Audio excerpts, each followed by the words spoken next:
So what if I told you that Stardew Valley could feel like a brand new game? There's a ton of mods out there that can really transform and enhance your Stardew Valley gameplay in 2025. Today I'm counting down the 10 mods that transform my farming life forever. These are the Stardew mods I simply cannot live without at this point.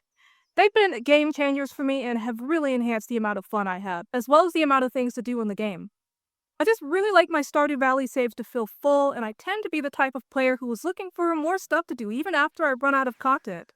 I probably start a new save every year, and I've started this current one you guys are seeing back in March. I'm still working on the community center basically, and I've been really taking my time with this save and taking it slow. So I first started playing Stardew Valley back in late 2016 and played through it in vanilla a few times. I discovered mods existed for the game a couple of years later, and now I simply can't go back. It's like adding sprinkles to ice cream. Sure, ice cream is great alone, but why not make it extra?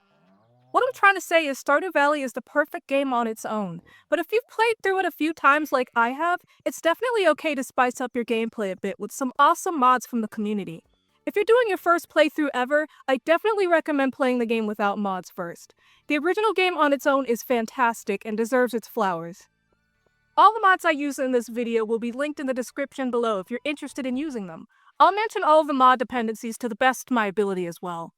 I will only be linking to mods on Nexus because quite frankly, it's the only source that I personally trust at the moment. If you're new to modding, you should know that pretty much all of the mods listed in this video require SMAPI to run them. What is SMAPI, you may be asking? SMAPI stands for Stardew Modding API. It is the essential tool that allows mod files to work in Stardew Valley. Mods simply will not work without it. There's a lot of tutorials already on the internet for how to install SMAPI, but if you're new to modding and you want to see a video made by me, I might do a tutorial video if enough people ask for it. So the first mod we're going to go over is Generic Mod Config Menu. Generic Mod Config Menu by Space Chase Zero is truly the unsung hero of modding. What it does is it adds an in-game menu to tweak settings for other mods. So that means no more editing JSON files. This is definitely one of the first mods you'll want to download. This mod is mandatory if you use more than 5 mods, trust me. The next mod I want to go over is called NPC Locations. NPC Map Locations by Boom solves all of the frustration that comes with hunting down NPCs in town. No more running around like a headless chicken while looking for NPCs. NPC Map Locations is hands down one of the most useful mods you can have. If you're like me and have trouble figuring out where an NPC can be found throughout Pelican Town, then you need this mod. So this mod shows real-time NPC locations on your map. That means no more stalking Leah through the woods. Unless you're into that, no judgment here. This mod is really life-changing for those of you who like to finish Give X a Gift quests like I do. The next mod I'll be going over is called Lookup Anything. Lookup Anything by Pathos Child is like having the Stardew Valley wiki but in-game. Press F1 to know everything. Just press F1 and control over any item, animal, or NPC, and it enables you to learn more about it instantly. You can also open up the search feature to look up a specific NPC in order to learn more about their specific gift taste, find out crop prices, animal moods, friendship levels, and so much more. You can look up anything in-game, and I mean anything. It's super handy. I can't emphasize enough how helpful for gift tastes or finding out what materials you might need for a building. Plus, it saves you from having to out-tab 100 times a day. The next mod I'll be going over is called Fashion Sense. Fashion Sense by Peaceful End is for all those girlies out there who want to dress to impress all hours of the day. If you want an outfit or 2 or 3 or 4 for every season, you can do just that with Fashion Sense. Fashion Sense is compatible with the thousands of community-made hairstyles, hats, and clothes that your farmer can wear using the mod's mirror item. The mod allows you to change your farmer's appearance whenever you'd like. You can even save all of your farmer's assets and easily switch back to them later if you want. Now, there's a lot of community-made hair, clothing, and accessories out there on Nexus that you can use with Fashion Sense, and they are relatively easy to find on Nexus. But I'll be sure to link a few that I like below. Vanilla outfits are cute, don't get me wrong, but my farmer deserves to be extra. Now I can keep my farmer looking cute and bootylicious all year around. Nature in the Valley, or also known as Catchable Creatures, is one of my personal favorites. Nature in the Valley is made by W8AWA8W, and it's like Animal Crossing meets Stardew. You can catch bugs with your net, and donate them to an insectarium. This is a relatively new mod that came out at the end of last year, and I'll just say that this has quickly become one of my favorite new mods of the year. The mod comes with 80 plus critters with unique behaviors. Some even chase and attack you. I screamed the first time a hairy spider lunged at me. 10 out of 10. You can even build terrariums for the creatures you catch by visiting the insectarium and talking to the NPC there. The great thing about this mod is that there are even a few add-ons for when you run out of bugs to catch. The add-on mods add additional bugs, critters, and even leaves for you to catch with your net. I have a good feeling that more add-ons for this mod will be coming in the future. Honestly, I will probably record a separate video just for this mod alone. If you love cooking in your farming sims, then this next mod is for you. The Love of Cooking by Blueberry adds a cooking skill with an additional 35 recipes, as well as a frying pan you can upgrade.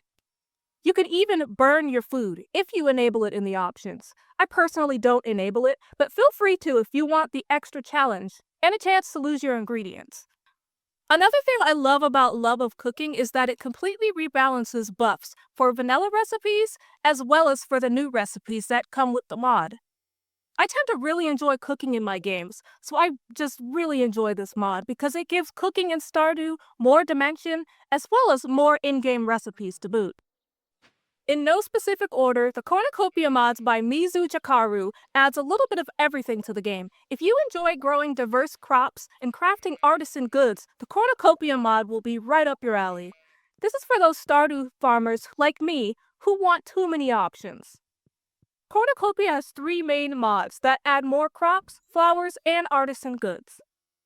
These mods together add hundreds of extra crops, 35 plus trees with modular packs for herbs, artisan goods, and a variety of different flower variants.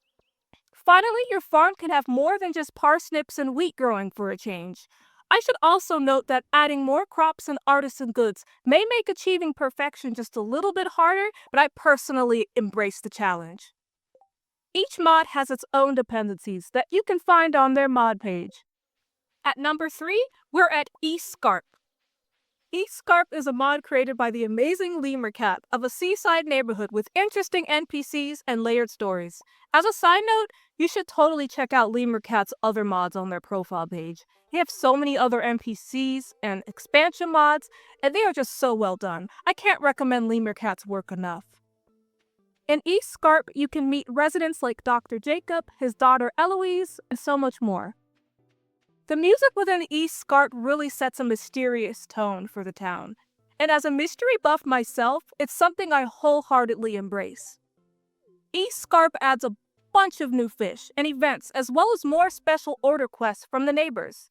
If you like extra special order quests in your game like I do, this mod has that and so much more. Scarp's NPCs feel like they've always belonged. I should also note that there are a lot of add-ons for the Scarp mod alone, and I mean a lot. If you guys are interested in learning more about Scarp, as well as some of my favorite add-on mods for it, I'll happily make a separate video going over those for you as well. The mod creator Lemur Cat is still actively working on this mod, so I'm sure there's a ton of great stuff planned for Scarp in the new feature, and I can't wait. Scarp is a bit resource heavy, so make sure your current computer setup can handle it. The next mod that I'm going to go over is called Ridgeside Village. It's a whole new town with 50 plus NPCs as well as its own lore. It features festivals, romanceable characters, and a mountain village vibe. Your farmer gets to take a cool mountain lift up to the village as well. How awesome is that? When I tell you that Ridgeside Village feels like its own game, I really mean it. It's got its own main questline with a whole story and even new areas to explore. Ridgeside also has a bunch of new forage and fish, as well as all new recipes you can learn. The characters are super charming. I feel like they fit right in with the game. I think one of the things I love most about Ridgeside Village is the fact that the character sprites and portraits are very close to vanilla style. Having my game look vanilla enough is kind of important to me, by the way. And at number 1, we have Stardew Valley Expanded. Stardew Valley Expanded is the gold standard of expansions. It doubles the game's content. This has been a must-have mod for me ever since I started modding Stardew. It adds a bunch of NPCs, tons of locations, and it reimagines the vanilla world.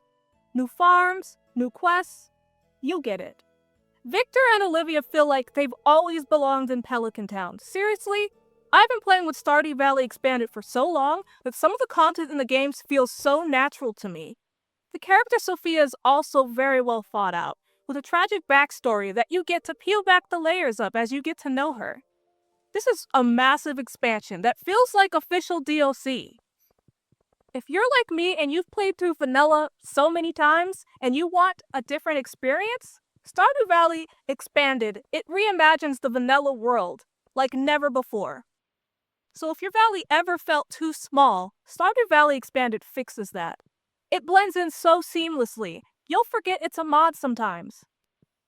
As a side note, Stardew Valley Expanded is a massive expansion, so ensure your PC can handle it. Avoid pairing it with other large mods like Ridgeside Village and East Scarp, unless you have a robust system that can handle it.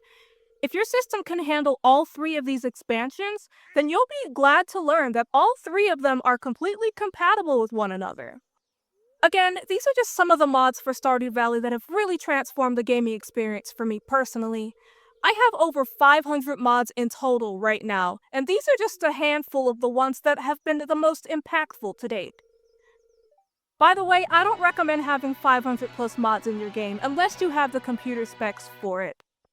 That and there can be a lot of compatibility issues for installing that many mods at once, so be sure to read the mod descriptions on each page for potential mod compatibility issues. With that being said, if you're interested in trying out any of these mods mentioned in the video, I've linked them all in this description below. Happy farming!